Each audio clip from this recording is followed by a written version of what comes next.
Iya, salam Pak. Syederalun beredar di media sosial video yang memperlihatkan seorang pria yang melakukan aksi mesum dengan seorang wanita di dalam sebuah mobil travel.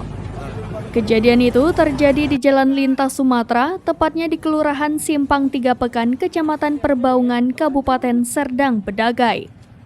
Dari unggahan Instagram @kamerapengawas.id pada Kamis 6 April, pria tersebut ketahuan melakukan aksi mesum itu tepat di pinggir jalan.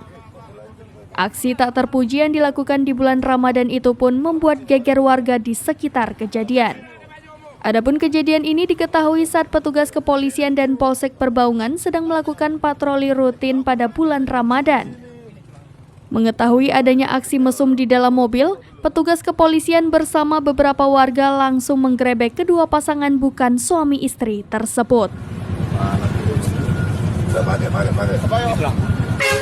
Nggak ada lagi hotel kau bikin.